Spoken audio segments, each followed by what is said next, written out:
Hello. അപ്പോൾ എല്ലാവർക്കും plus ട്രെയിനിങ്ങിന്റെ ഒരു സെഷനിലേക്ക് സ്വാഗതം.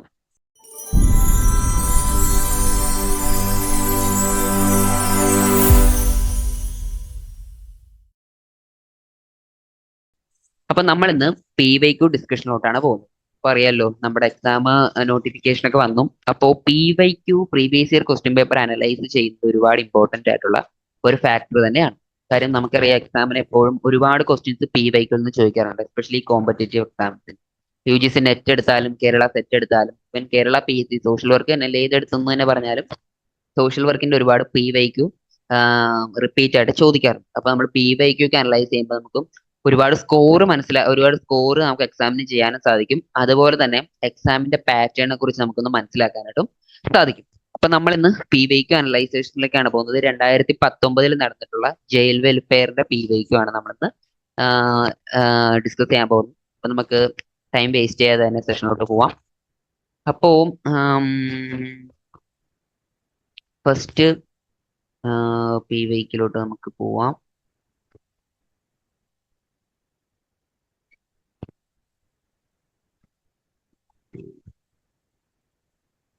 ഓക്കെ. അപ്പോൾ ആദ്യത്തെ ക്വസ്റ്റ്യൻ ആയിട്ട് കഴിഞ്ഞ തവണ ചോദിച്ചിരുന്ന ഒരു ക്വസ്റ്റ്യൻ ഇതാണ്.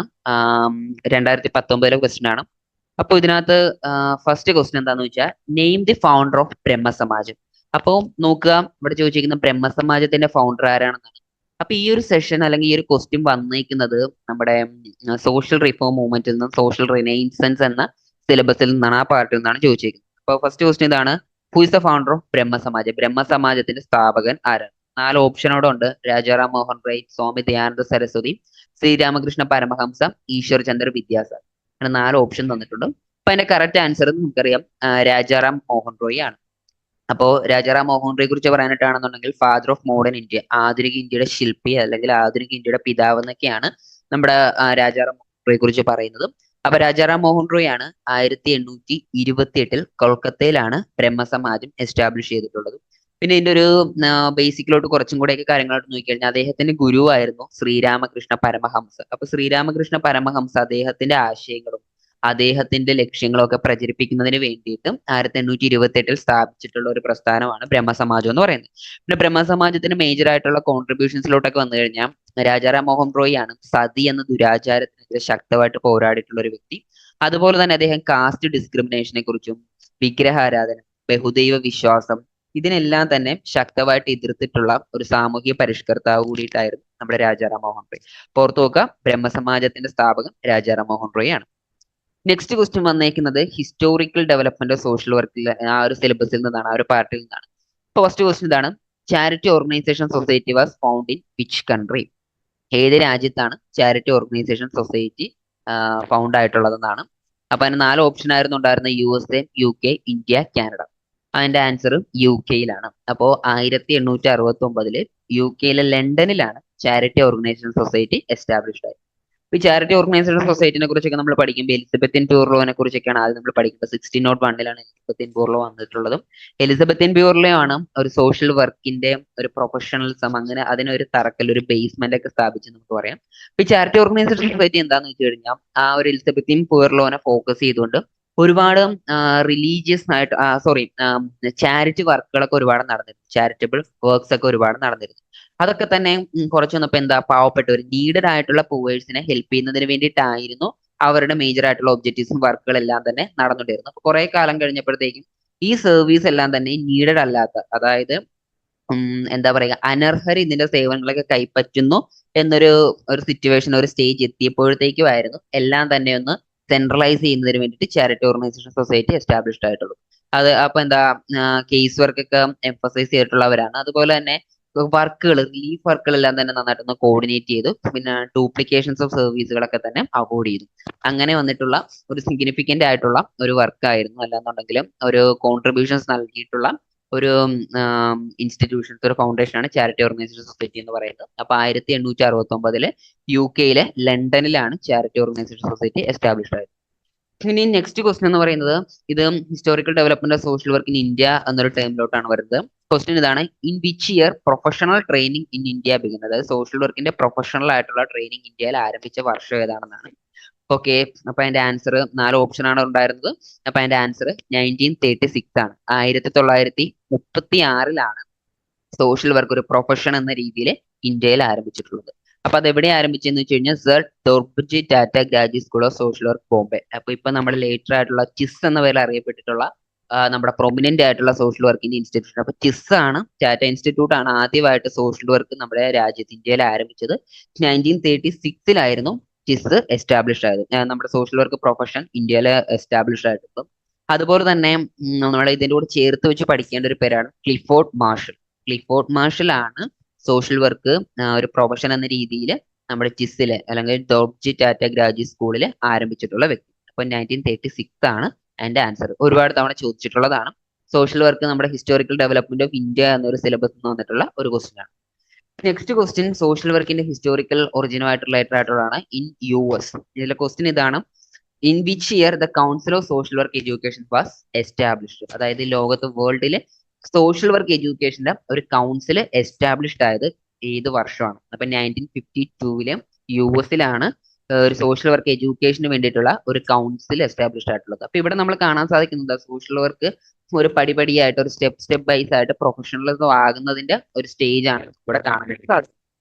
1952 നമ്മുടെ സോഷ്യൽ വർക്കിന്റെ quality of social work enhance ചെയ്യുക, അതുപോലെ തന്നെ സോഷ്യൽ വർക്കിന്റെ ഒരു അക്രഡിറ്റഡ് ആയിട്ടുള്ള ഒരു ബോഡി ആക്കുക, അതേപോലെ തന്നെ അവരുടെ ചലഞ്ചസ് ട്രെയിനിങ് ഒക്കെ കൂടുതലും പ്രൊഫഷണൽ ആയിട്ട് ഡെവലപ്പ് ചെയ്യുക, ആ ഒരു കോൺസെപ്റ്റ് ഒക്കെ വെച്ചിട്ട് 1952 US council of social work education സ്ഥാപിച്ചിട്ടുള്ളത്. ഓർക്കുക 1952 ഇതിന് ശേഷമാണ് ഇതിനെ ഫോളോ അപ്പ് ചെയ്തിട്ടാണ്, അല്ലെന്നുണ്ടെങ്കിൽ ഇതിനൊരു മോഡലാക്കി കൊണ്ടായിട്ടാണ് ബാക്കി ഓസ്ട്രേലിയ ആയാലും ബാക്കിയുള്ള രാജ്യത്തൊക്കെ തന്നെ സോഷ്യൽ വർക്കിന്റെ കൗൺസിൽസ് ഒക്കെ എസ്റ്റാബ്ലിഷ് ആയിട്ടുണ്ട്. അപ്പൊ ആദ്യത്തെ first council of social work education 1952 US next question വരുന്നതും നമ്മുടെ സോഷ്യൽ വർക്കിന്റെ ഒരു എത്തിക്സ് ആ ഒരു പാർട്ടിൽ നിന്നാണ്. അപ്പൊ ക്വസ്റ്റ്യൻ ഇതാണ്: specific ethical standard to guide social workers conduct and provide basic education mention in which section of code of ethics? അതായത് നമ്മുടെ കോഡ് ഓഫ് എത്തിക്സിലും എത്തിക്കൽ സ്റ്റാൻഡേർഡ്സ് നമ്മുടെ social workers as a social work profession നമ്മൾ practice ചെയ്യുമ്പോൾ നമ്മൾ keep ചെയ്യേണ്ട കുറച്ച് എത്തിക്കൽ guide ലൈൻസും എത്തിക്കൽ സ്റ്റാൻഡേർഡ്സും ഒക്കെ പറയുന്നുണ്ട്.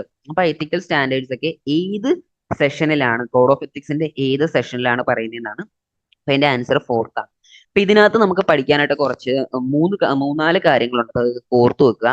ഫസ്റ്റ് ഓഫ് ഓൾ എത്തിക്കൽ ഗൈഡൻസും എത്തിക്കൽ സ്റ്റാൻഡേർഡ്സ് മെൻഷൻ ചെയ്യുന്നത് 4th സെഷനിലാണ്. അതേപോലെ തന്നെ ഈ കോഡ് ഓഫ് എത്തിക്സ് എന്നൊരു കോൺസെപ്റ്റ് അല്ലെങ്കിൽ കോഡ് ഓഫ് എത്തിക്സ് എന്ന ഒരു പ്രിൻസിപ്പിൾസ് നമ്മുടെ സോഷ്യൽ വർക്കിലോട്ട് കോൺട്രിബ്യൂട്ട് ചെയ്തിട്ടുള്ളത് NASW ആണ്, national association of social work ആണ്. ഇത്രയും കാര്യം നമ്മൾ പഠിക്കേണ്ടിയിരിക്കുന്നു. നാഷണൽ അസോസിയേഷൻ സോഷ്യൽ വർക്ക് ആണ് നമ്മുടെ കോഡ് ഓഫ് എത്തിക്സ് ഇൻട്രൊഡ്യൂസ് ചെയ്തത്. ആ കോഡ് ഓഫ് എത്തിക്സിന്റെ 4th ചാപ്റ്ററിലാണ് സോഷ്യൽ വർക്കേഴ്സ് കീപ്പ് ചെയ്യേണ്ട, അതല്ലാന്നുണ്ടെങ്കിൽ സോഷ്യൽ വർക്കേഴ്സ് സോഷ്യൽ വർക്ക് പ്രാക്ടീസിൽ നമ്മൾ മെയിൻറ്റെയിൻ ചെയ്യേണ്ട എത്തിക്കൽ സ്റ്റാൻഡേർഡ്സ് എന്ന ഒരു കോൺസെപ്റ്റ് അല്ലെങ്കിൽ ആ ഒരു പാർട്ട് പറയുന്നത് 4th സെക്ഷനിലാണ്. സോ അത് ക്ലിയർ ആണെന്ന് വിശ്വസിക്കുന്നു. നെക്സ്റ്റ് നമ്മൾ വരുന്നത് സോഷ്യോളജി ആൻഡ് സോഷ്യൽ വർക്ക് എന്നൊരു ആ ഒരു സിലബസ് ആ ഒരു പാർട്ടിലോട്ടാണ്. സൊസൈറ്റി റിലേറ്റഡ് ആയിട്ടുള്ള ഒരു ക്വസ്റ്റ്യൻ ആണ് ചോദിച്ചേക്കുന്നത്. ക്വസ്റ്റ്യൻ ഇതാണ്: അനുലോമ മാരേജ്. വാട്ട് ഈസ് അനുലോമ മാരേജ് എന്ന ക്വസ്റ്റ്യൻ ആണ്. അപ്പൊ അനുലോമ മാരേജ് എന്താണെന്ന് 4 ഓപ്ഷൻ തന്നിട്ടുണ്ട്. അപ്പൊ അനുലോമ മാരേജിലോട്ട് പോകുമ്പോഴത്തേക്ക് കാണാം അതിന്റെ കറക്റ്റ് ആയിട്ടുള്ള ആൻസറും ഹയർ കാസ്റ്റ് മാൻ മാരിങ് ലോവർ കാസ്റ്റ് വുമൺ. അതായത് ഉയർന്ന ജാതിയിലുള്ള ഉയർന്ന ശ്രേണിയിലുള്ള ഒരു പുരുഷൻ താഴ്ന്ന ജാതിയിലുള്ള ഒരു സ്ത്രീയെ മാരേജ് ചെയ്യുന്നതിനാണ് അനുലോമ മാരേജ് എന്ന് പറയുന്നത്. ഇപ്പൊ മാരേജിനെ കുറിച്ചാണ് നമ്മുടെ പ്രിമിറ്റീവ് സൊസൈറ്റിയിലോട്ട് വരുമ്പോഴത്തേക്ക് ഡിഫറെന്റ് ടൈപ്സ് ഓഫ് മാരേജസ് നമുക്ക് കാണാനായിട്ട് സാധിക്കും. ഇതെല്ലാം തന്നെ caste stratification social hierarchy concept ഒക്കെ ആയിട്ട് ബന്ധപ്പെട്ടിട്ടുള്ളതാണ്. അപ്പൊ നമ്മുടെ പ്രിമിറ്റീവ് സൊസൈറ്റിയിൽ നമ്മുടെ സൊസൈറ്റി എങ്ങനെ ഡിവൈഡ് ചെയ്തേക്കുന്നത് 4 ശ്രേണിയായിട്ടാണ് ഹൈറാർക്കി ലെവൽ: ബ്രാഹ്മണര്, ക്ഷത്രിയർ, വൈശ്യർ, ശൂദ്രർ. അപ്പൊ അന്നത്തെ ഒരു കാലഘട്ടത്തിൽ താഴ്ന്ന ജാതിയിൽപ്പെട്ടവർക്കും ഉയർന്ന ജാതിയിൽപ്പെട്ട വിവാഹം ചെയ്യാനായിട്ട് നിഷിദ്ധമായിരുന്നു, അത് ബാൻഡ് ആയിരുന്നു. പക്ഷെ സംടൈംസ് അത് ഹാപ്പൻസ്. അപ്പോ അനുലോമ മാരേജ് എന്ന് ചോദിക്കുന്നത് എന്താന്ന് വെച്ച് കഴിഞ്ഞാൽ ഒരു ഉയർന്ന ജാതിയിലുള്ള ഒരു പുരുഷൻ താഴ്ന്ന ജാതിയിലുള്ള ഒരു സ്ത്രീയെ വിവാഹം കഴിക്കുന്നു. ചിലപ്പോൾ ഒരു ബ്രാഹ്മണർ കാസ്റ്റിൽപ്പെടുന്ന ഒരു വ്യക്തി താഴ്ന്ന ജാതിയിൽപ്പെട്ട മേ ബി വൈശ്യരോ ശൂദ്രോ ആയിട്ടുള്ള വിഭാഗത്തിൽ മാരേജ് ചെയ്യുന്നതിനെയാണ് അനുലോമ മാരേജ് എന്ന് പറയുന്നത്. ഇതൊരു ഹിന്ദു സോഷ്യൽ പ്രാക്ടീസ് ആയിരുന്നു. ഒരു കാസ്റ്റ് ഹൈറാർക്കി നോംസ് ഒക്കെ അതല്ലാതെ ഒരു പാട്രിയാർക്കൽ ഹൈറാർക്കി നോംസ് ഒക്കെ തന്നെ പിന്തുടരുന്ന ഒരു സൊസൈറ്റിയിൽ കണ്ടുവന്നിട്ടുള്ള ടൈപ്പ് ഓഫ് മാരേജ് ആണ് അനുലോമ മാരേജ്. ഓർത്തു നോക്കുക, അനുലോമ മാരേജ് എന്ന് പറയുന്നത് ഉയർന്ന ജാതിയിലുള്ള ഒരു പുരുഷൻ താഴ്ന്ന ജാതിയിലുള്ള ഒരു സ്ത്രീയെ വിവാഹം ചെയ്യുന്ന ആ ഒരു സമ്പ്രദായത്തിനാണ് അനുലോമ മാരേജ് എന്ന് പറയുന്നത്. നെക്സ്റ്റ് ക്വസ്റ്റ്യൻ വരുന്നതും സോഷ്യോളജി റിലേറ്റഡ് ആയിട്ടുള്ളതാണ്. ക്വസ്റ്റ്യൻ ഇതാണ്: which scholar stated society has pass through 3 stage of development? Answer ഏതാന്ന് നോക്കാം. 4 ഓപ്ഷൻ ആണുള്ളത്: മാക്സ് വെബർ, അഗസ്റ്റെ കോംതെ, എഫ്രോണിസ്, ഹെർബർട്ട് സ്പെൻസർ. അപ്പൊ അതിന്റെ ആൻസർ അഗസ്റ്റെ കോംതെ ആണ്. അപ്പൊ അഗസ്റ്റെ കോംതെ ആണ് സൊസൈറ്റിയുടെ ഡെവലപ്മെന്റിനെ കുറിച്ച് പറയുന്നത്. അതായത് നമുക്ക് നമ്മുടെ സൊസൈറ്റിയുടെ ഡെവലപ്മെന്റിനെ കുറിച്ചും സൊസൈറ്റിയുടെ എവല്യൂഷൻസിനെ കുറിച്ചൊക്കെ ഒരുപാട് തിയറീസ് ഉണ്ട്. എവല്യൂഷണറി തിയറീസ് ഒക്കെ നമുക്ക് ഒരുപാട് സൊസൈറ്റിയിൽ കാണാൻ സാധിക്കുന്നു. ബയോളജിക്കലി നമുക്ക് കാണാനായിട്ട് സാധിക്കുന്നുണ്ട്. അതുപോലെ തന്നെ സോഷ്യലായിട്ട് നമുക്ക് കുറച്ച് തിയറീസ് കാണാം. അതേപോലെ തന്നെ ഒരു തിയറീസ് ആണ് 3 stage of law of 3 stage എന്ന് പറയുന്നത്. അഗസ്റ്റെ കോംതെ കുറിച്ച് പറയാനായിട്ടാണെന്നുണ്ടെങ്കിൽ ഇദ്ദേഹമാണ് സോഷ്യോളജിയുടെ പിതാവ്, സോഷ്യോളജിയുടെ ഫൗണ്ടർ എന്നൊക്കെ പേരിൽ അറിയപ്പെടും. ഇദ്ദേഹമാണ് ഒരു ലോ ഓഫ് 3 സ്റ്റേജ് എന്നൊരു കോൺസെപ്റ്റ് ആദ്യമായിട്ട് ഒരു 3 സ്റ്റേജ് ഡെവലപ്പ് മുമ്പോട്ട് വെച്ചിട്ടുള്ളത്. അതായത് ഈ 3 സ്റ്റേജിലൂടെയാണ്, ഈ 3 ഘട്ടത്തിലൂടെയാണ് സൊസൈറ്റി എന്താ പറയുക, എവല്യൂട്ടഡ് അല്ല എന്നുണ്ടെങ്കിൽ സൊസൈറ്റി എന്താ പരിണമിച്ചതെന്നാണ് പറയുന്നത്. സൊസൈറ്റിയുടെ ഒരു പരിണാമ സിദ്ധാന്തത്തെ കുറിച്ചാണ് അദ്ദേഹം പറയുന്നത്. അപ്പൊ അത് ഏതൊക്കെയാ സ്റ്റേജ് എന്ന് വെച്ച് കഴിഞ്ഞാൽ theological, metaphysical and positive stage. ഇതാണ് 3 സ്റ്റേജ് എന്ന് പറയുന്നത്. ഈ തിയോളജിക്കൽ സ്റ്റേജ് എന്ന് പറയുന്നത് ഡൊമിനേറ്റഡ് ബൈ റിലീജിയസ് എക്സ്പ്ലനേഷൻസ് ആയിരുന്നു. അതായത് അന്നത്തെ കാലത്ത് ഇപ്പൊ ഇടിമിന്നൽ, അഗ്നി, കൊടുങ്കാറ്റ്, ഇതിനെയൊക്കെ അവരെന്താ ആദ്യകാലഘട്ടത്തിലെ സൊസൈറ്റി ഇതിനെയൊക്കെ കൺസിഡർ ചെയ്തിരുന്നത് റിലീജിയസ് എക്സ്പ്ലനേഷൻ ആയിട്ടായിരുന്നു. അതായത് ഇടിമിന്നൽ എന്ന് പറയുന്ന ഒരു ദേവനാണ്, അല്ലെങ്കിൽ ദൈവമാണ്, കൊടുങ്കാറ്റ് എന്ന് പറയുന്ന ദൈവമാണ്, അങ്ങനെയൊക്കെ ആയിരുന്നു അവർ കണക്കാക്കി. നെക്സ്റ്റ് സ്റ്റേജ് എന്ന് പറയുന്നത് മെറ്റഫിസിക്കൽ സ്റ്റേജ് ആണ്. മെറ്റഫിസിക്കൽ സ്റ്റേജിലോട്ട് വരുമ്പോൾ ഫിലോസഫിക്കലും അതേപോലെ തന്നെ റീസണിങ്ങും ആണ്. അതായത് ഫിലോസഫിക്കൽ ആയിട്ടുള്ള ഒരു തിങ്കിങ്സ്, ഒരു തോട്ട്, ഇങ്ങനെയൊക്കെ വരുന്ന ഒരു കാലഘട്ടമാണ് മെറ്റഫിസിക്കൽ സ്റ്റേജ്. ലാസ്റ്റ് സ്റ്റേജ് ആണ് പോസിറ്റീവ് സ്റ്റേജ് എന്ന് പറയുന്നത്. അപ്പൊ പോസിറ്റീവ് സ്റ്റേജിൽ എന്താ സംഭവിക്കുന്നത് വെച്ച് കഴിഞ്ഞാൽ ഈ കാര്യങ്ങളെല്ലാം തന്നെ, അല്ലെങ്കിൽ നമ്മുടെ സൊസൈറ്റിയിലെ സോഷ്യൽ ഫിനോമിനെ, ഇതേപോലെ തന്നെയുള്ള പ്രകൃതി ശക്തികൾ, ഈ കാര്യങ്ങളെല്ലാം തന്നെ സയന്റിഫിക് ആയിട്ട് അഡ്രസ് ചെയ്യാൻ തുടങ്ങും. എംപിരിക്കൽ എവിഡൻസും ആ ഒരു നന്നായിട്ട് ഒരു അഡ്രസ് ചെയ്യാനായിട്ട് തുടങ്ങും. അപ്പൊ ഇതാണ് 3 സ്റ്റേജ് എന്ന് പറയുന്നത്: തിയോസഫിക്കൽ, മെറ്റഫിസിക്കൽ, പോസിറ്റീവ്. അപ്പൊ ആ ഒരു കോൺസെപ്റ്റ് നൽകിയിട്ടുള്ളത് ഓഗസ്റ്റെ കോംതെയാണ്. അപ്പൊ ഇതാണ് സൊസൈറ്റിയുടെ 3 സ്റ്റേജ് എന്ന് പറയുന്നത്. ഓർത്തു വെക്കുക. അഗസ്റ്റെ കോംതെ അറിയപ്പെടുന്ന തന്നെ ഫാദർ ഓഫ് സോഷ്യോളജി എന്നാണ്. അപ്പൊ ഈ സ്റ്റേജ് ഓർത്ത് നോക്കുക. May be in this time നമുക്ക് ഈ സ്റ്റേജിനെ കുറിച്ച് ചിലപ്പോൾ നമുക്ക് എക്സ്പെക്ട് ചെയ്യാം. ഓഫ് കോഴ്സ് ഇതൊരു ഷുവർ ഷോട്ട് ക്വസ്റ്റൻ ആണ്, നമുക്ക് തന്നെ പറയാം. കാര്യം സോഷ്യോളജിയും ആൻഡ് സോഷ്യൽ റിലേറ്റഡ് ആയിട്ട് വരുന്നത് ഇമ്പോർട്ടന്റ് ആയിട്ടുള്ള ഒരു ക്വസ്റ്റൻ. നെക്സ്റ്റ് ക്വസ്റ്റ്യൻ പറയുന്നത്: in an Indian society peoples are placed in the stratification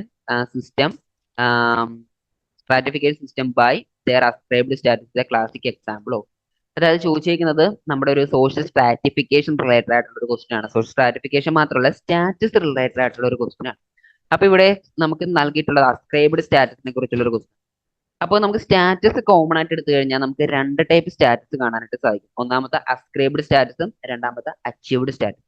ഈ അസ്ക്രൈബ്ഡ് സ്റ്റാറ്റസ് എന്താണെന്ന് വെച്ച് കഴിഞ്ഞാൽ ഓൾറെഡി നമ്മൾ അറ്റ് ദ ടൈം ഓഫ് ബർത്തിലൂടെ നമുക്ക് ലഭിക്കുന്ന ടൈപ്പ് ഓഫ് സ്റ്റാറ്റസ് ആണ്. ഫോർ എക്സാമ്പിൾ നമ്മുടെ റിലീജിയൻ, നമ്മുടെ ജെൻഡർ, നമ്മുടെ കാസ്റ്റ്, ഇതിനെയൊക്കെയാണ് അസ്ക്രൈബ്ഡ് സ്റ്റാറ്റസ് എന്ന് പറയുന്നത്. ഇനി അച്ചീവ്ഡ് സ്റ്റാറ്റസിലോട്ട് വരുമ്പോഴത്തേക്കും അവർ ഓൺ എഫേർട്ടിലൂടെ നമ്മൾ നേടിയെടുക്കുന്ന സ്റ്റാറ്റസ്. ഫോർ എക്സാമ്പിൾ നമ്മുടെ പ്രൊഫഷൻ, നമ്മളൊരു ടീച്ചർ ആയി കഴിഞ്ഞാൽ, അതല്ലാന്നുണ്ടെങ്കിൽ നമ്മളൊരു എഞ്ചിനീയർ ആവുക, ഡോക്ടർ ആവുക, ഇതൊക്കെ തന്നെ നമ്മൾ അച്ചീവ് ചെയ്യുന്ന സ്റ്റാറ്റസ് ആണ്. അതാണ് അച്ചീവ്ഡ് സ്റ്റാറ്റസ്. അപ്പൊ അച്ചീവ്ഡ് സ്റ്റാറ്റസ് എന്ന് പറയുന്നത് ഓപ്പൺ ആയിട്ടുള്ള സോഷ്യൽ മൊബിലിറ്റി ഉണ്ട്, അവിടെ ചേഞ്ച് ഉണ്ട്. പക്ഷെ അസ്ക്രൈബ്ഡ് സ്റ്റാറ്റസിലോട്ട് വരുമ്പോഴത്തേക്കും അവിടെ ചേഞ്ച് വരുന്നില്ല. ഇപ്പൊ ജെൻഡർ പറയുമ്പോൾ അവിടെ ചേഞ്ച് ഉണ്ടാവുന്നു.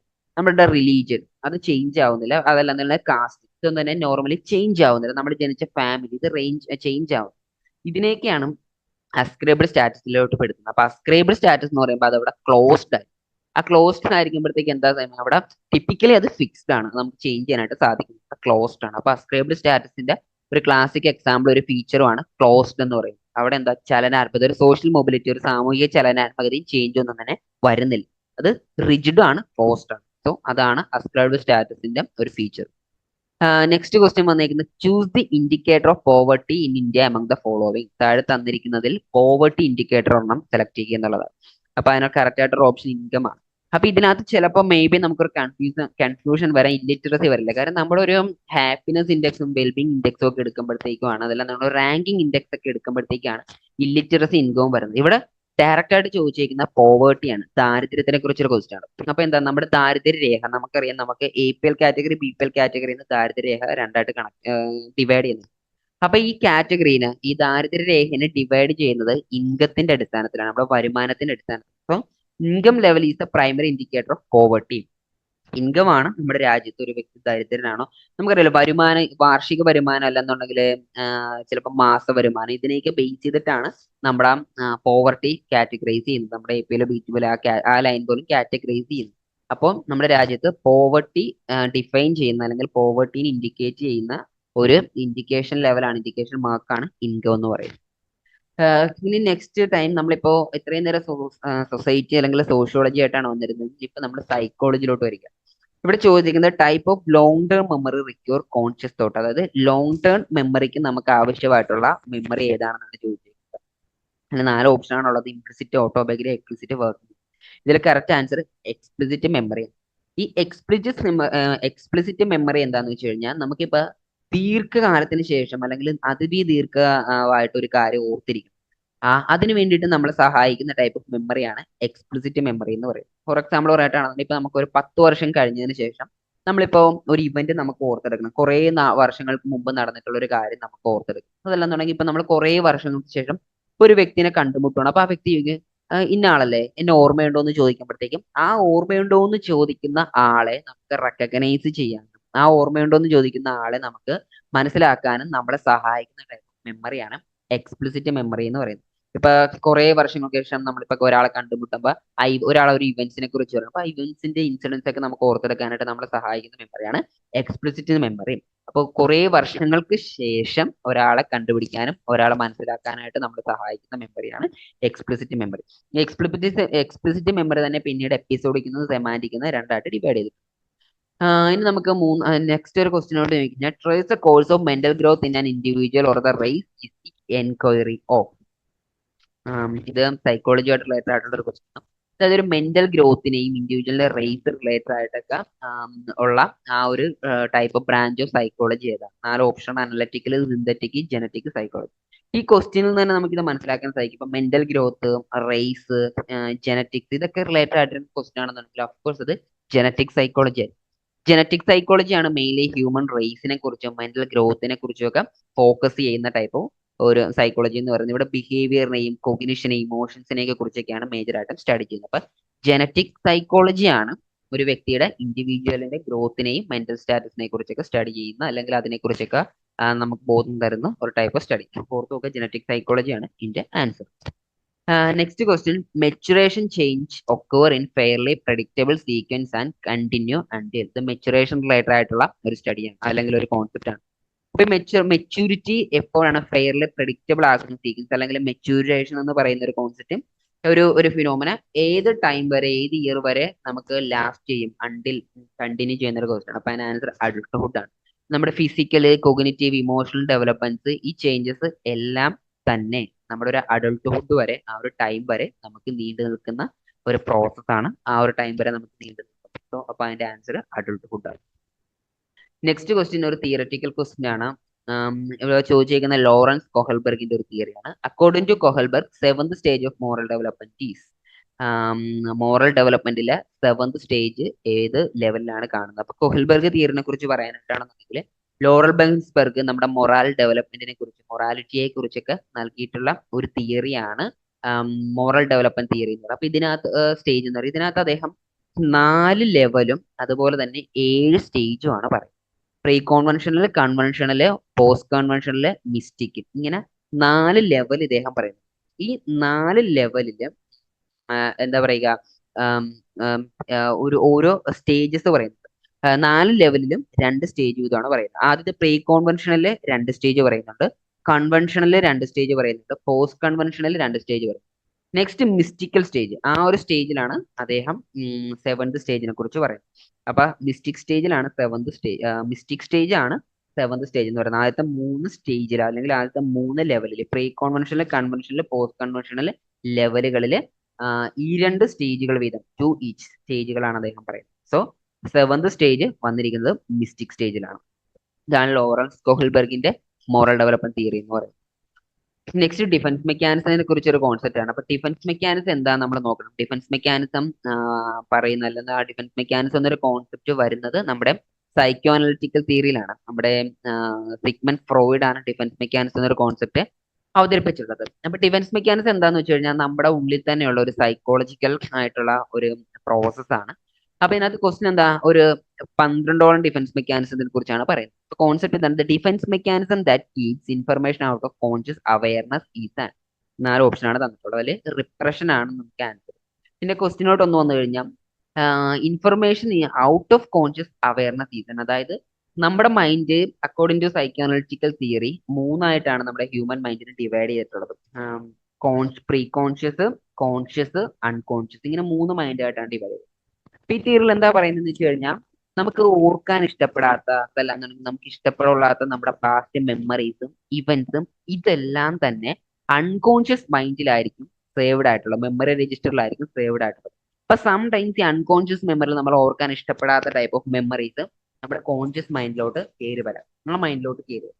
അപ്പൊ ആ ഒരു ടൈമിൽ ആ ഒരു ആൻഷ്യസ് ആയിട്ടുള്ള തോട്ടിനെയും അല്ലെങ്കിൽ നമുക്ക് സ്ട്രെസ്ഫുൾ ആയിട്ടുള്ള ഒരു തോട്ടിനെയും അവോയ്ഡ് ചെയ്യുന്നതിന്, റിപ്രസ് ചെയ്യുന്നതിന് വേണ്ടിയിട്ട് നമ്മുടെ ഹ്യൂമൻ മൈൻഡ് ഓട്ടോമാറ്റിക്കലി ചെയ്യുന്ന ഒരു ഡിഫൻസ് പ്രോസസ് ആണ് റിപ്രഷൻ എന്ന് പറയുന്നത്. ഒരു കോൺഷ്യസിൽ നടക്കുന്ന ഒരു പ്രോസസ്. ഡിസ്ട്രസ് ആയിട്ടുള്ള അല്ലെ ആൻഷ്യസ് ആയിട്ടുള്ള പ്രൊവോക്കിംഗ് ആയിട്ടുള്ള തോട്ടിനെയൊക്കെ അടിച്ചമർത്തുക.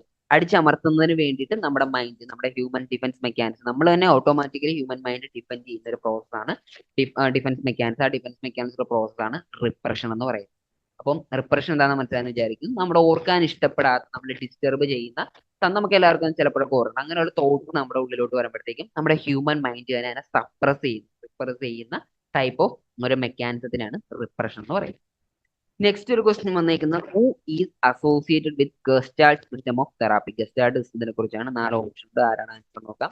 അതിന്റെ ആൻസർ ബി ആണ്, ഫ്രെഡറിക് ആൻഡ് പേഴ്സൺ ആണ്. അപ്പൊ ഗസ്റ്റാൾട്ട് സിസ്റ്റം തിയറി എന്താണെന്ന് വെച്ച് കഴിഞ്ഞാൽ നമ്മൾ അതൊന്ന് പഠിക്കണം. അപ്പൊ ഗസ്റ്റാൾട്ട് തിയറിനെ കുറിച്ച് സംബന്ധിച്ച് നമുക്ക് കാണാൻ സാധിക്കുന്നത് ഫ്രെഡറിക് പേഴ്സൺ എന്നായിരിക്കും ചിലപ്പോഴൊക്കെ നമ്മുടെ ഓപ്ഷനിൽ കാണുക. അദ്ദേഹത്തിന്റെ വൈഫ് ലോറ പേഴ്സൺ ഈ തിയറിയുമായിട്ട് അസോസിയേറ്റ് ആയിട്ടുള്ള ഒരു തിയറിയാണ്. അപ്പൊ ഗസ്റ്റാൾട്ട് തെറാപ്പി എന്താണെന്ന് വെച്ച് കഴിഞ്ഞാൽ, ഗസ്റ്റാൾട്ട് തെറാപ്പി ഫ്യൂച്ചറിനെയോ പാസ്റ്റിനെയോ ഫോക്കസ് ചെയ്യാതെ പ്രസന്റിനെ മാത്രം ഫോക്കസ് ചെയ്യുന്ന കൈൻഡ് ഓഫ് തെറാപ്പിയാണ് ഗസ്റ്റാൾട്ട് സിസ്റ്റം ഓഫ് തെറാപ്പി എന്ന് പറയുന്നത്. Purely focus on present situation, ക്ലയന്റിന്റെ പ്രസന്റ് കണ്ടീഷനെ ഫോക്കസ് ചെയ്യുന്ന ഒരു തിയറിയാണ്. ആ ഒരു പ്രസന്റ് സിറ്റുവേഷൻ എന്താണെന്ന് മനസ്സിലാക്കേണ്ടത്, ക്ലയന്റിന്റെ ഈഗോനെ സ്ട്രെങ്തൻ ചെയ്യുക, അവന്റെ വീക്ക്നെസ്സിനെയൊക്കെ ചെയ്തതിനു ശേഷം മുൻപോട്ട് പോകാൻ, പ്രസന്റ് മൊമെന്റ് എന്താണെന്ന് മനസ്സിലാക്കി മുൻപോട്ട് പോകാനായിട്ട് ക്ലയന്റ് ചെയ്യുന്ന ഒരു kind of therapy Frederick and person ആണ് ഇതിന്റെ ഡെവലപ്പ് ചെയ്തത്. നെക്സ്റ്റ് വരുന്നത് person centred counselling is a form of person centred counselling.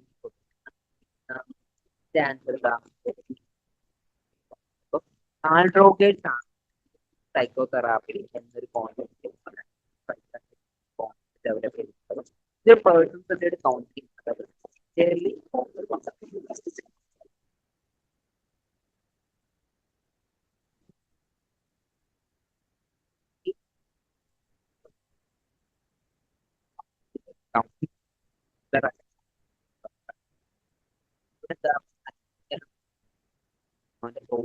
തന്നെ മനസ്സിലാക്കിയതിനു ശേഷം അവിടെ ഒരു സെൽഫ് ആക്ച്വലൈസേഷൻ ചെയ്യാനായിട്ട് ക്ലയന്റിനെ സഹായിക്കുന്നത്. ക്ലയന്റിനെ ടൈപ്പ് അത് ഹ്യൂമനിസ്റ്റിക് തെറാപ്പിയാണ്. തെറാപ്പി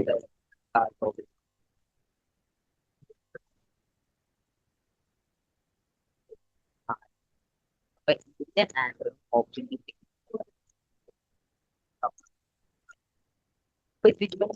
സൈക്കാട്രി റിപ്പോർട്ടിലാണ് നമുക്ക് എക്സാമിന് പ്രതീക്ഷിക്കാൻ സാധിക്കുന്ന ഒരു ക്വസ്റ്റ്യൻ ആണ് സിഗ്മണ്ട് ഫ്രോയിഡ് എന്ന് പറയുന്നത്. ഇപ്പൊ സിഗ്മണ്ട് ഫ്രോയിഡിനെ കുറിച്ച് പറയാനായിട്ടാണ് അദ്ദേഹത്തിന്റെ സൈക്കോളജിക്കൽ തിയറിയിലാണ് transference, counter transference, dream analysis, free association, ഈ കോൺസെപ്റ്റ് ഒക്കെ ഇൻട്രൊഡ്യൂസ് ചെയ്തിട്ടുള്ളത്, എക്സ്പ്ലെയിൻ ചെയ്തിട്ടുള്ളത് ഈ ഒരു തെറാപ്പി അല്ലെങ്കിൽ ഈ ഒരു.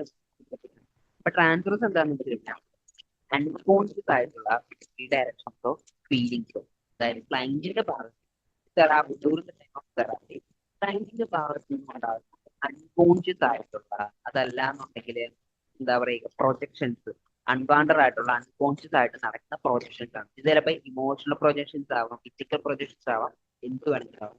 ക്ലയന്റിന്റെ ഭാഗത്ത് ഒരു തെറാപ്പതി സംഭവിക്കുന്ന അൺഡിസൈഡ് ആയിട്ട് ഫീലിംഗ്സോ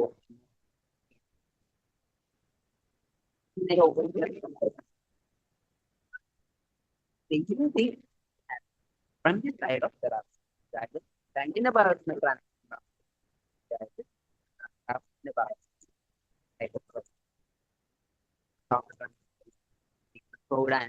ആദ്യമായിട്ട് ട്രാൻസ്ഫർ കോൺസെപ്റ്റ് സൈക്കോളജിക്കൽ തിയറിയിൽ ഇൻട്രൊഡ്യൂസ് ചെയ്തു.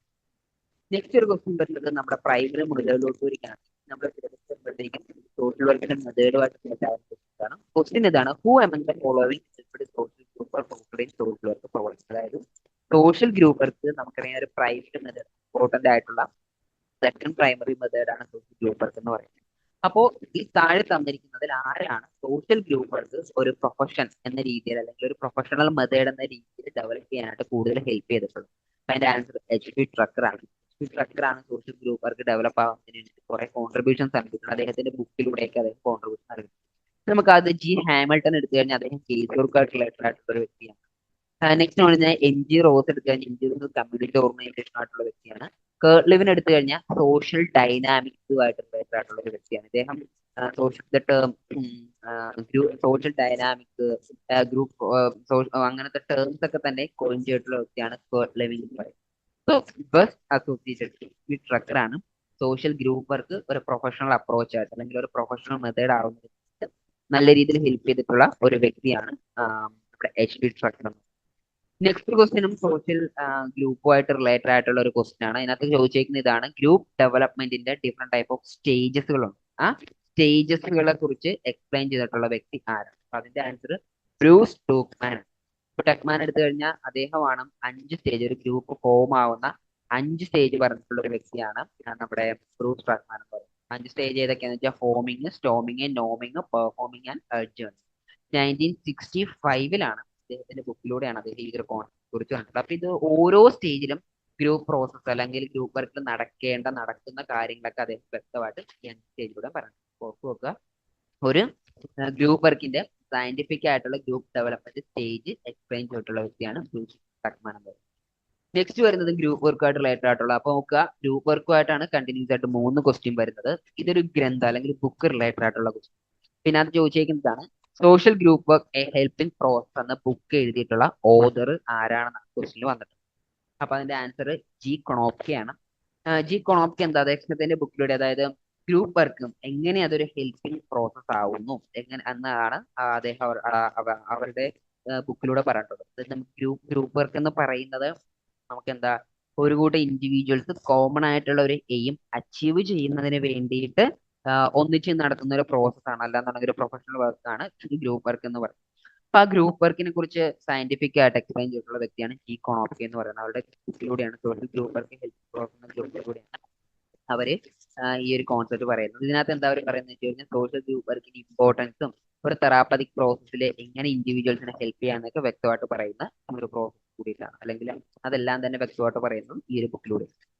നെക്സ്റ്റ് ക്വസ്റ്റ്യൻ വരുന്നത് സോഷ്യോമെട്രിയെ കുറിച്ചാണ്. The technique sociometry widely used for, അതായത് സോഷ്യോമെട്രി എന്തിനാണ് യൂസ് ചെയ്യുന്നതെന്നാണ്. അപ്പൊ അതിന് 4 ഓപ്ഷൻസ് ആണ് ഉണ്ടായിരുന്നത്: leadership, status member, group structure, all of the above. അപ്പൊ അതിന്റെ answer option D, all of the above ആണ്.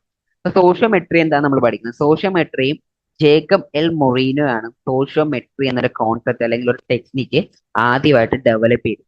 അപ്പൊ ഈ ടെക്നിക്ക് എന്തിനാണ് ഡെവലപ്പ് ചെയ്തതെന്ന് വെച്ച് കഴിഞ്ഞാൽ സോഷ്യൽ ഗ്രൂപ്പിന്റെ ഇന്ററാക്ഷൻസ് അല്ലെങ്കിൽ സൊസൈറ്റിയിൽ ഇൻഡിവിജ്വൽസിന്റെ ഇന്ററാക്ഷൻസ് ഒക്കെ മനസ്സിലാക്കുന്നതിന് വേണ്ടിയിട്ട് ഡെവലപ്പ് ചെയ്ത ടെക്നിക്കാണ്. ഇങ്ങനെ കുറച്ചധികം ടെക്നിക്ക് ഉണ്ട്. For example participatory rule apply, PR, LR, RR, ഈ സംഭവങ്ങളെല്ലാം തന്നെ സോഷ്യോമെട്രി, ഈ സംഭവങ്ങൾ വില്ലേജ് മാപ്പിംഗ്, സോഷ്യൽ മാപ്പിംഗ്, ഈ ടെക്നിക്കൊക്കെ നമ്മൾ ഒരു സൊസൈറ്റിയെ കുറിച്ച് മനസ്സിലാക്കുന്നതിനും ഒരു ഗ്രൂപ്പിന്റെ ഡെവലപ്മെന്റ്, ആ ഗ്രൂപ്പിലെ മെമ്പേഴ്സിന്റെ സ്റ്റാറ്റസ്, സൊസൈറ്റിയിലെ മെമ്പേഴ്സിന്റെ സ്റ്റാറ്റസ്, ഇതൊക്കെ മനസ്സിലാക്കുന്നതിന് വേണ്ടിയിട്ട് യൂസ് ചെയ്യുന്ന ടെക്നിക്കാണ് സോഷ്യോമെട്രി എന്ന് പറയുന്നത്.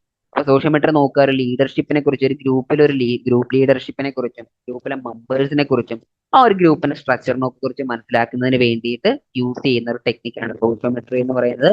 ജേക്കബ് എൽ മൊറീനോ ആണ് സോഷ്യോമെട്രി എന്ന ടെക്നിക്ക് അല്ലെങ്കിൽ ഡെവലപ്പ് ചെയ്തിട്ടുള്ളത്. നെക്സ്റ്റ് ഒരു ക്വസ്റ്റ്യൻ വരുന്നത് good recording in group work should focus on. അപ്പൊ ഗ്രൂപ്പ് വർക്കിനെ കുറിച്ച് ഇഷ്ടംപോലെ ക്വസ്റ്റ്യൻസ് 2019 ചോദിച്ചിട്ടുണ്ട്. നമ്മൾ അതാണ് ഇപ്പൊ കാണുന്നത്. അപ്പൊ ഡിഫറെന്റ് ടൈപ്സ് ഓഫ് റെക്കോർഡിംഗ് ഉണ്ടല്ലോ, നമ്മുടെ ഗ്രൂപ്പ് വർക്കിലും ഉണ്ട്, സോഷ്യൽ കേസ് വർക്കിലും ഉണ്ട്. അപ്പൊ ഇതിനകത്ത് ചോദിച്ചേക്കുന്നത് good recording in group work is a components. Group recording group work should focus on, അതായത് ഗ്രൂപ്പ് വർക്കിന്റെ നല്ലൊരു റെക്കോർഡ് ഏത് ഏരിയയിലാണ് ഫോക്കസ് ചെയ്യേണ്ടത്? അപ്പൊ അഫ്കോഴ്സ് 4 ഓപ്ഷൻ ഉണ്ട്: skill, used, members, characteristics, programme organisation. പക്ഷെ അതിന്റെ കറക്റ്റ് ആൻസർ എന്ന് വെച്ചാൽ ഓപ്ഷൻ ടി ആണ്. ഒരു ഗ്രൂപ്പ് വർക്കിന്റെ, ഒരു ഗ്രൂപ്പ് പ്രോസസ്സിന്റെ ഒരു വർക്ക്, ഒരു റെക്കോർഡിങ് നമ്മൾ മേജർ ആയിട്ടും ഫോക്കസ് ചെയ്യേണ്ടത് ഗ്രൂപ്പ് പ്രോസസ് ആണ്. ആ ഗ്രൂപ്പ് പ്രോസസ്സിനെ വേണം അത് ലക്ഷ്യം വെക്കാനായിട്ട്. സോ അപ്പൊ അതിന്റെ ആൻസർ അതാണ്. ഗുഡ് റെക്കോർഡിംഗ് ഗ്രൂപ്പുകൾ should focus on group process വേണം നോക്കാൻ. ഇനി നമുക്ക് കേസ് വർക്കിലോട്ട് വന്നേക്കുവാണ്. അപ്പൊ കേസ് വർക്കിന്റെ കോമ്പണൻസ് ആണ് ചോദിച്ചേക്കുന്നത്. എപ്പോഴും ചോദിക്കുന്ന ഒരു ക്വസ്റ്റൻ ആണ് ഗ്രൂപ്പ് വർക്കിന്റെ കോമ്പണൻസ്. അതിന്റെ ഒരു കറക്റ്റ് ഓർഡർ ആണ് ചോദിച്ചത്. അതിനകത്ത് ഫസ്റ്റ് ഓപ്ഷൻ ആണ് right answer, person, problem, place, problem. അപ്പൊ നമ്മുടെ ഹെലൻ പേൾമാൻ, എച്ച് പേൾമാൻ ആണ് സോഷ്യൽ കേസ് വർക്കിന്റെ ഈ ഒരു കോമ്പണൻസ്. കോമ്പണൻസ് 4P 4P എന്നാണ് അറിയുന്നത്. നോക്കുക അതെങ്ങനെയാണ് എന്തൊക്കെ ആൻസർ ഓപ്ഷൻ എന്ന് വെച്ചാൽ a person with a problem at a place as a process. ഇതാണ് അതിന്റെ ഒരു correct process. I am repeating, a person with a problem at a place as a process. അതാണ് ഒരു പേഴ്സൺ വേണം. പേഴ്സൺ എന്ന് പറയുന്നത് പ്രോബ്ലം ആയിട്ട് വരുന്ന നമ്മുടെ ക്ലൈന്റ് ആണ്. ക്ലയന്റിന് ചിലപ്പോൾ പ്രോബ്ലംസ് ഉണ്ടാകും. അവർ may be its psychological problem ആകാം, സോഷ്യൽ പ്രോബ്ലം ആകാം, മേ ബി ഫാമിലി പ്രോബ്ലം ആകാം, ചിലപ്പോൾ മാരിറ്റൽ പ്രോബ്ലം ഏത് പ്രോബ്ലം ആയിക്കോട്ടെ. അതാണ് പ്രോബ്ലം എന്ന് പറയുന്നത്. പ്ലേസ് എന്ന് പറയുന്നത് ഈ കേസ് വർക്ക് നടക്കുന്ന പ്ലേസ്. അതൊരു ഏജൻസി ആവാം, അതല്ലാന്നുണ്ടെങ്കിൽ അത് ചിലപ്പോൾ ഒരു ഇൻസ്റ്റിറ്റ്യൂഷൻ ആവാം, ഓർഗനൈസേഷൻ ആവാം, എനിവേർ എവിടെ വേണമെങ്കിലും ആവാം. അതിനാണ് പ്ലേസ് എന്ന് പറയുന്നത്. പിന്നീട് എന്താ പറയുന്നത്, ഒരു പ്രോസസ്. അതൊരു പ്രോസസ് ആണ്, ഒരു പ്രോസസ് ആയിട്ടാണ് നടക്കുന്നത്. അപ്പൊ അത്രയുമാണ് കേസ് വർക്കിന്റെ 4 പ്രോസസ് എന്ന് പറയുന്നത്. ഹെലൻ എച്ച് പേൾമാൻ ആണ്, ഹെലൻ ഹാരിസ് പേൾമാൻ അവരാണ് സോഷ്യൽ കേസ് വർക്കിന്റെ 4 കോമ്പണൻസ്, അതർവൈസ് 4P എന്നൊരു കോൺസെപ്റ്റ് സോഷ്യൽ കേസ് വർക്കിൽ നൽകിയിട്ടുള്ളത്. ഇനി നമുക്ക് അടുത്തൊരു ക്വസ്റ്റ്യൻ നോക്കാൻ സാധിക്കുന്നത് who develop the functional approach in case work. അതായത് സോഷ്യൽ കേസ് വർക്കിൽ ഫങ്ഷണൽ അപ്രോച്ച് ആരെ ഡെവലപ്പ് ചെയ്തേക്കുന്നത്. അപ്പൊ നമുക്ക് ഡിഫറെന്റ് ടൈപ്സ് ഓഫ് അപ്രോച്ചസുകൾ നമുക്ക് കേസ് വർക്കിൽ കാണാനായിട്ട് സാധിക്കും. അതിൽ ഓട്ടോ റാങ്കും ജെസി ടാഫും ചേർന്നിട്ടാണ് ഫങ്ഷണൽ അപ്രോച്ച് എന്നൊരു അപ്രോച്ച് ഡെവലപ്പ് ചെയ്തിട്ടുള്ളത്. അപ്പൊ എന്താ ഈ ഫങ്ഷണൽ അപ്രോച്ച് എന്ന് വെച്ച് കഴിഞ്ഞാൽ ഇവിടെ കൂടുതലും ക്ലയന്റിനെ ആരും മെയിൻ ആയിട്ടും ഫോക്കസ് ചെയ്യുന്നത്. ക്ലയന്റിന്റെ പ്രോബ്ലം മനസ്സിലാക്കിയതിനു ശേഷം ക്ലയന്റിന്റെ കഴിവിനെ, അതിന്റെ സ്ട്രെങ്തിനെയും ഒക്കെയാണ് നോക്കുന്നത്. അപ്പൊ അവര് എന്താ പറയുക, ക്ലയന്റിനെ പ്രോപ്പർ ആയിട്ട് ഫങ്ഷൻ ചെയ്യുന്നതിന് കേപ്പബിൾ ആക്കുന്ന ടൈപ്പ് ഓഫ് അപ്രോച്ചസ്. അതാണ് ഫങ്ഷണൽ അപ്രോച്ച് എന്ന് പറയുന്നത്. അപ്പൊ ഓട്ടോ റാങ്കും ഉണ്ട്, ജെസി ടാഫ്റ്റും ഉണ്ട്. ഇവർ രണ്ടുമാണ് നമ്മുടെ ഫങ്ഷണൽ അപ്രോച്ച് ആയിട്ട് റിലേറ്റഡ് ആയിട്ടുള്ളത്. So among the given option auto rank is best associated with the functional approach. Okay, അത് ക്ലിയർ ആയെന്ന് വിചാരിക്കുന്നു. നെക്സ്റ്റ് ഇതാ ഇമ്പോർട്ടന്റ് ആയിട്ട് നമുക്ക് എപ്പോഴും ഒഴിച്ചുകൂട്ടാൻ സാധിക്കാത്ത ഒരു കോൺസെപ്റ്റ് അല്ലെങ്കിൽ ഒരു ക്വസ്റ്റ്യൻ ആണ് മെയിൽ റിച്ച്മെന്റും സോഷ്യൽ ഡയഗ്നോസിസ് എന്ന് പറയുന്നത്. അപ്പോൾ ഓർക്കുക, ക്വസ്റ്റ്യൻ ഇതായിരുന്നു, book titled social diagnosis has been published in which year. Social diagnosis എന്ന ബുക്ക് പബ്ലിഷ് ചെയ്തിട്ടുള്ള ഇയർ ആണ് ക്വസ്റ്റ്യൻ. അപ്പൊ അതിന്റെ ആൻസർ 1917 ആണ്. 1917 മേരി റിച്ച്മണ്ട് ആണ്, മേരി എലൻ റിച്ച്മണ്ട് ആണ് സോഷ്യൽ ഡയഗ്നോസിസ് എന്ന ബുക്ക് സോഷ്യൽ വർക്കിൽ പബ്ലിഷ് ചെയ്തിട്ടുള്ളത്. Very very important question. അതായത് സോഷ്യൽ ഡയഗ്നോസിസ് എന്ന ബുക്കും സോഷ്യൽ കേസ് വർക്കിനെ കുറിച്ചും സോഷ്യൽ വർക്കിനെ കുറിച്ചും ഒക്കെ നല്ല രീതിയിൽ എക്സ്പ്ലെയിൻ ചെയ്യുന്ന ഒരു ബുക്കാണ് സോഷ്യൽ ഡയഗ്നോസിസ് എന്ന് പറയുന്നത്. 1917 മേരി റിച്ച്മണ്ട് ആണ് ഈ ബുക്ക് പറഞ്ഞിട്ടുള്ളത്. ഇതിനകത്ത് എന്താ, നമ്മളൊരു സോഷ്യൽ പ്രോബ്ലത്തിന്റെ അസസ്മെന്റ്, ഡയഗ്നോസിസ്, അതിന്റെ ഇന്റർവെൻഷൻസ്, ഇതിനെ കുറിച്ചൊക്കെ എല്ലാം തന്നെ പറയുന്ന ഒരു ബുക്കാണ് സോഷ്യൽ ഡയഗ്നോസിസ് എന്ന് പറയുന്നത്. 1917 മേരി റിച്ച്മണ്ട് ആണ് സോഷ്യൽ ഡയഗ്നോസിസ് എന്ന ബുക്ക് പബ്ലിഷ് ചെയ്തിട്ടുള്ളത്. ഇനി അടുത്തൊരു ക്വസ്റ്റ്യൻ വരുന്നത് which among is not a part of social case work process. ഏതാണ് നോക്കാം. Okay, study, treatment, assessment, content analysis, ഇത്രയുമാണ് നൽകിയിട്ടുള്ളത്. അപ്പൊ ഇതിനകത്ത് ചോദിച്ചേക്കുന്ന ഈ ഒരു പ്രോസസ് എന്താ, അല്ലെങ്കിൽ ഈ ഒരു ക്വസ്റ്റ്യൻ മെയിൻ ആയിട്ട് നൽകിയിട്ടുള്ളത് ഹെലൻ റിച്ച്മണ്ടിനെ കുറിച്ചാണ്. നമ്മൾ നേരത്തെ പറഞ്ഞ സോഷ്യൽ ഡയഗ്നോസിസിലാണ് സോഷ്യൽ കേസ് വർക്ക്, അല്ലെങ്കിൽ what is social case work എന്ന ഒരു ബുക്കും എഴുതിയിട്ടുള്ളത് നമ്മുടെ മേരി റിച്ച്മണ്ട് ആണ്. അപ്പൊ അതിനകത്താണ് സോഷ്യൽ കേസ് വർക്കിന്റെ പ്രോസസ്സിനെ കുറിച്ച് പറഞ്ഞിട്ടുള്ളത്. ഇൻടേക്ക്, സ്റ്റഡി, അസസ്മെന്റ്, ട്രീറ്റ്മെന്റ്, ഇങ്ങനെ കുറച്ച് പ്രോസസ് ഉണ്ട്. അപ്പൊ അതിൽ ഏതാണ് ഒരു പ്രോസസ് അല്ലാത്തതെന്നാണ് ചോദ്യം. അതിൽ കോണ്ടന്റ് അനാലൈസിസ് ആണ്. അപ്പൊ കോണ്ടന്റ് അനാലൈസിസ് ഒരിക്കലും നമ്മുടെ കേസ് വർക്കിന്റെ ഒരു പ്രോസസ് അല്ല. ഇൻടേക്ക്, സ്റ്റഡി, അസസ്മെന്റ്, ട്രീറ്റ്മെന്റ്, ഇതൊക്കെയാണ് കേസ് വർക്കിന്റെ പ്രോസസ്. കോണ്ടന്റ് അനാലൈസിസ് ഒരിക്കലും ഒരു കേസ് വർക്കിന്റെ പാർട്ടായിട്ട് നമുക്ക് ഇവിടെ വരുന്നില്ല. ഇനി അടുത്തൊരു ക്വസ്റ്റ്യൻ നമുക്ക് നോക്കാവുന്നത് ഈ ഒരു ക്വസ്റ്റ്യൻ ആണ്. ഇത് നമ്മുടെ റിസർച്ച് റിലേറ്റഡ് ആയിട്ടുള്ള ഒരു ക്വസ്റ്റ്യൻസ് ആണ്. സോ ക്വസ്റ്റ്യൻ ഇതാണ്, dependent variables are shown on. അപ്പൊ dependent variable, independent variable, 2 type of variable ആണുള്ളത്. ഇതിനകത്ത് വന്നേക്കുന്ന question, dependent variables are shown on which category. Dependent variable എന്ന് പറയുന്നത് ഏത് കാറ്റഗറിയിലാണെന്നാണ്. അപ്പൊ നമുക്ക് ഒരു ഗ്രാഫ് അറിയില്ലോ, എക്സ് ആക്സിസ്, വൈ ആക്സിസ്. അപ്പൊ ഡിപെൻഡന്റ് വേരിയബിൾ ടിപ്പിക്കലി വരുന്നത് വൈ ആക്സിസിലാണ്. അപ്പോൾ ഡിപെൻഡന്റ് വേരിയബിളിന് എന്താ പറയുക, ഇൻഡിപെൻഡന്റ് വേരിയബിളിനെ കണക്ട് ആയി നിൽക്കുന്ന ഒരു വേരിയബിൾ ആണ് ഡിപെൻഡന്റ് വേരിയബിൾ എന്ന് പറയുന്നത്. ഇൻഡിപെൻഡന്റ് വേരിയബിൾ ഉണ്ടാകുന്ന ചേഞ്ച് അനുസരിച്ച് ഡിപെൻഡന്റ് വേരിയബിളിന് ചേഞ്ച് ഉണ്ടാകും. അപ്പോൾ ഓർത്ത് വെക്കുക, ഡിപ്പെൻഡന്റ് വേരിയബിൾ വരുന്നത് y ആക്സിസിലും ഇൻഡിപെൻഡന്റ് വേരിയബിൾ വരുന്നത് x ആക്സിസിലും. സോ അതാണ് അതിന്റെ ഒരു ആൻസർ എന്ന് പറയുന്നത്. ഇനി നമുക്ക് ഒരു ടെസ്റ്റിനെ കുറിച്ചുള്ള ഒരു ക്വസ്റ്റ്യൻ ആണ് വന്നിരിക്കുന്നത്. ക്വസ്റ്റ്യൻ ചോദിച്ചിരിക്കുന്നതാണ് which one is not a parametric test for testing hypothesis. അപ്പൊ നമ്മുടെ റിസർച്ച് ഹൈപ്പോത്തീസിലും സ്റ്റാറ്റിസ്റ്റിക്കൽ അനാലിസിസിലോട്ടൊക്കെ വരുമ്പോൾ ആ ഒരു പാർട്ടിലാണ് വരുന്നത്. ഇപ്പൊ സ്റ്റാറ്റിസ്റ്റിക്കൽ അനാലിസിസ് വരുമ്പോഴത്തേക്ക് നമുക്ക് രണ്ട് ടൈപ്പ് ഓഫ് ടെസ്റ്റ് കാണാൻ സാധിക്കും. പാരാമെട്രിക് ടെസ്റ്റ് കാണാൻ സാധിക്കും, നോൺ പാരാമെട്രിക് ടെസ്റ്റ് കാണാൻ സാധിക്കും. ഇതിൽ ക്വസ്റ്റ്യൻ ഏതാണ് which one is not a parametric test for testing hypothesis. Test ആണ് നമ്മുടെ ടെസ്റ്റ് എന്ന് പറയുന്നത് പാരാമെട്രിക് ടെസ്റ്റിന്റെ ടെസ്റ്റ് ഇതെല്ലാം തന്നെ പാരാമെട്രിക് ടെസ്റ്റ് ആണ്. ഇതെല്ലാം തന്നെ പാരാമെട്രിക് ടെസ്റ്റ് ആണ്. ഇതിൽ ക്യൂ ടെസ്റ്റ് ആണ്. ക്യൂ ടെസ്റ്റിനെ തന്നെ ഡിസ്റ്റൻസ് ക്യൂ ടെസ്റ്റ് എന്നാണ് അറിയപ്പെടുന്നത്. ക്യൂ ടെസ്റ്റ് ആണ് പാരാമെട്രിക് ടെസ്റ്റ് വരുന്നത്. സോ സ്റ്റുഡൻസ് നമുക്ക് ഇത്രയുമാണ് ഇന്നത്തെ ഫസ്റ്റ് പാർട്ട് ഓഫ് PWQ നമുക്ക് നോക്കാനായിട്ടുള്ളത്. ഇനി നമുക്ക് PWQs ഒക്കെ ഉണ്ട് വരുന്ന സെഷൻ നമ്മൾ കൂടുതലായിട്ട് നമ്മൾ എക്സ്പ്ലെയിൻ ചെയ്യും. സോ അപ്പൊ നമ്മുടെ ഫസ്റ്റ് പാർട്ട് ഓഫ് PWQ നമ്മളിവിടെ സ്റ്റോപ്പ് ചെയ്യുകയാണ്. അതുപോലെ തന്നെ I+N സൊല്യൂഷൻ നമുക്ക് ഈ സിലബസ് ഓറിയന്റഡ് ആയിട്ടും PWQ ഓറിയന്റഡ് ആയിട്ടും വളരെ നല്ല രീതിയിലുള്ള ക്ലാസ്സുകളൊക്കെയാണ് പ്ലാൻ ചെയ്യുന്നത്. അപ്പൊ ഈ ടെസ്റ്റിനെ കുറിച്ചും അതേപോലെ തന്നെ നമുക്ക് ഇതിനുള്ള മെത്തേഡ്സ് സൈക്കോളജി തന്നെ നല്ല രീതിയിലുള്ള എക്സ്പെർട്ട് ആയിട്ടുള്ള ക്ലാസ്സുകളൊക്കെ നമ്മൾ പ്ലാൻ ചെയ്യുന്നത്. അപ്പൊ നിങ്ങൾക്ക് ക്ലാസ്സിൽ ജോയിൻ ചെയ്യാൻ താല്പര്യമുണ്ടെങ്കിൽ താഴെ കാണിച്ചിരുന്ന കോൺടാക്ട് നമ്പർ വഴി നമ്മളെ കോൺടാക്ട് ചെയ്താൽ മതി. ഇവിടെ ടീം നിങ്ങളെ ടച്ച് ചെയ്യുന്നതാണ്, റിപ്ലൈ ചെയ്യുന്നതാണ്. സോ അപ്പൊ ഇനിയും രജിസ്റ്റർ ചെയ്യാത്തവരുണ്ടെങ്കിൽ എക്സാമിന് രജിസ്റ്റർ ചെയ്യുക. സോ നന്നായിട്ട് പ്രിപ്പയർ ചെയ്യുക. അപ്പൊ എല്ലാവർക്കും ഓൾ ദി ബെസ്റ്റ്. അപ്പൊ നമുക്ക് ഇനി ഒരു സെഷനുമായിട്ട് നമ്മുടെ PWQന്റെ നെക്സ്റ്റ് സെഷനുമായിട്ട് നമുക്ക് അടുത്ത സെഷൻ ചെയ്യാം. Thank you, all the best.